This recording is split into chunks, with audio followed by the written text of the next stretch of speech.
Iran Israel পাল্টাপাল্টি হামলার প্রেক্ষাপটে যে কোনো মুহূর্তে বন্ধ হতে পারে বিশ্বের অন্যতম ব্যস্ত জলপথ হরমুজ প্রণালী। ৩৪ কিলোমিটারের দীর্ঘ এই জলপথ চিন্তা বাড়াচ্ছে বাংলাদেশেরও। আরপিজিসিএল এর তথ্য বলছে ২০১৮ সাল থেকে এ পর্যন্ত ৪৮৭ কার্গো এলএনজি আমদানি করেছে বাংলাদেশ। এর মধ্যে ২৬৭ কার্গো কাতার এবং ওমান থেকে এসেছে ১২২ কার্গো, অর্থাৎ চাহিদার ৮০% মেটাচ্ছে এই দুই দেশ। চলতি অর্থ বছরেও ৫৬ কার্গো এলএনজির মধ্যে এপ্রিল পর্যন্ত এসেছে ৪৬ কার্গো। হরমুজ প্রণালী বন্ধ হলে বাংলাদেশকে জ্বালানি সরবরাহ করতে পারবে না কাতার। রেড সি এফেক্ট হলে আমরা কি করি, তখন আমরা হোপ অফ কেপ দিয়ে আমরা হয়তো ১১, ১২, ১৩ দিন এডিশনাল ট্রানজিট টাইম দিয়ে তখন আমরা ইউরোপ ইউএসএতে ট্রাভেল করি ট্রানজিট দিয়ে।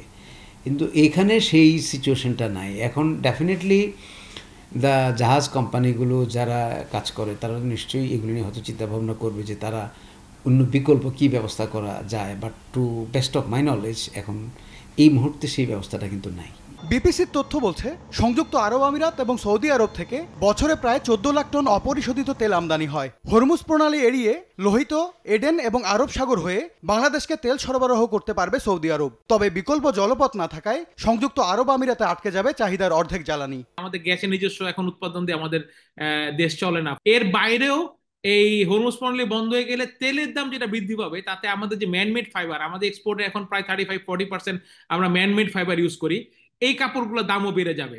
পরিস্থিতি পর্যবেক্ষণে রেখে জ্বালানির বিকল্প উৎস খোঁজার তাগিদ দিলেন এই অর্থনীতিবিদ। মার্কিন যুক্তরাষ্ট্র বা কানাডা যদি হয় তাহলে সেক্ষেত্রে তারাও তো আমাদেরকে একেবারে তাৎক্ষণিকভাবে গ্যাস দেওয়ার জন্য প্রস্তুত নয়। দক্ষিণ এশিয়ার যে দেশগুলো যে যারা এই কাতার থেকে এই এলএনজি আমদানি করে, তো তাদের সঙ্গে একটা আলাপ আলোচনা বাড়ানো দরকার। বিকল্প পথ দিয়ে আমরা যাতে দ্রুততার সঙ্গে এবং অনবরতভাবে আসলে গ্যাসটা আমদানি করতে পারি। বিশ্বে প্রতিদিন ব্যবহৃত মোট তেলের প্রায় ২০% পরিবহন করা হয় হরমুজ প্রণালী দিয়ে। গুরুত্বপূর্ণ এই জলপথ দিয়ে পরিবাহিত জ্বালানি তেলের প্রায় ৭০%-এরই ভোক্তা দক্ষিণ এশিয়া। এম এস আরেফিন, সময় সংবাদ, ঢাকা।